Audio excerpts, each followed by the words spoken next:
Decode Bhagavad Gita viewers అందరికీ నమస్కారము. మీరు చక్కగా ఈ ఛానల్ని ఆదరిస్తున్నందుకు మీకు కృతజ్ఞతలు. ఈ రోజున శ్రీమద్ భాగవతమును గురించిన వివరణ కొంత మీతో నేను పంచుకుంటాను.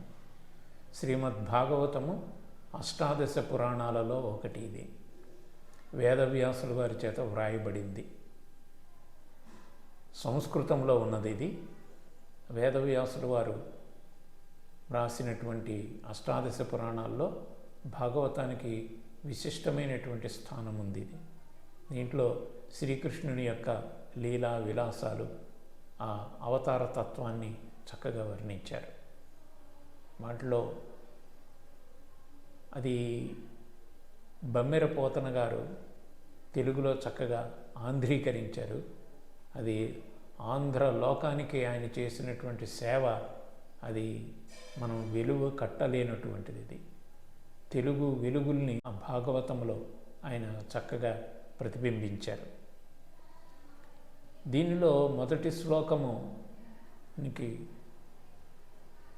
అనువదిస్తూ తెలుగులో ఆయన ఇచ్చినటువంటి పద్యం ఎంతో అద్భుతంగా ఉంటుంది. అది తెలుగు సాహిత్య సరస్వతికి మకుటాయమానమైనటువంటి పద్యం. అది నేను పద్యం చెప్పి దాని వివరణ కూడా ఇస్తాను.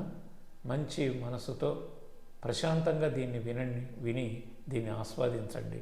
పోతన గారికి మనం కృతజ్ఞతలు చెప్పేది ఏమిటి అంటే, ఆయన పద్యాన్ని చదివి మనం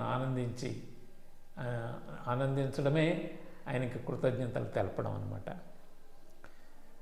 పద్యము, మొదటి పద్యము ఈ విధంగా ఉంది. శ్రీ కైవల్య పదంబు చేరుటకునై చింతించెదన్ లోకరక్షైకారంభకు భక్తపాలన కళా సంరంభకున్ దానవోద్రేక స్తంభకు కేళీలోల విలసదృగ్జాల సంభూత నానాకంజాత భవాండ కుంభకున్ మహానందాంగనా డింబకున్. ఈ పద్యం రమణీయత ఏమిటి అని అంటే, 6 దళాల పుష్పంలాగా దీన్ని ఆయన మనకు అందించారన్నమాట. శ్రీ కైవల్య పదంబు చేరుటకునై అనే దాంట్లో అర్థం ఏమిటంటే మోక్షము కోసము అని. అంటే పరీక్షిత్తు శాపగ్రస్తుడై మోక్షం కోసం అలమటించినటువంటి ఆ యొక్క వృత్తాంతాన్ని, అతను భాగవత తత్వాన్ని తెలుసుకున్నటువంటి విధానము దీంట్లో ఉంది అని పోతన గారు మొదటి దళంలో చేశారు. శ్రీ కైవల్య పదంబు చేరుటకునై చింతించెదన్ లోకరక్షైకారంభకు, అంటే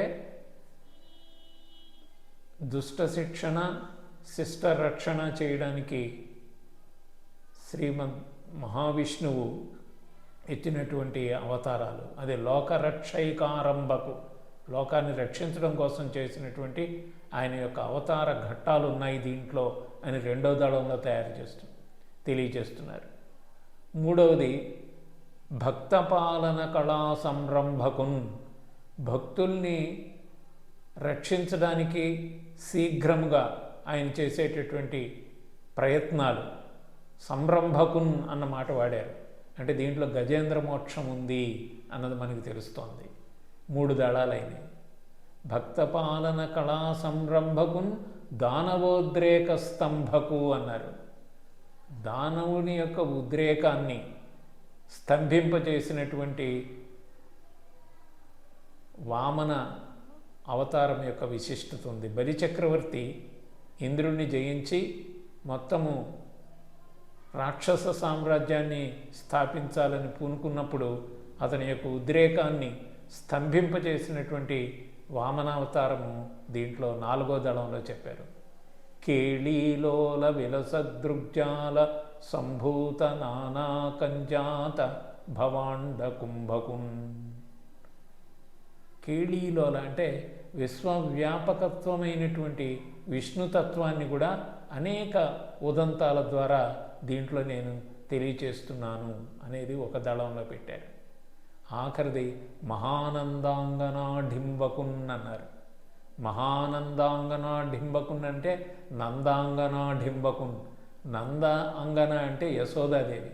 యశోదాదేవికి ఆనందాన్ని పంచినటువంటి కృష్ణుని యొక్క లీలా విలాసాలు, ఆయన బాల్య క్రీడలు, ఆయన చేసినటువంటి దుష్ట శిక్షణ అనేటటువంటివి దీంట్లో ఉన్నాయి.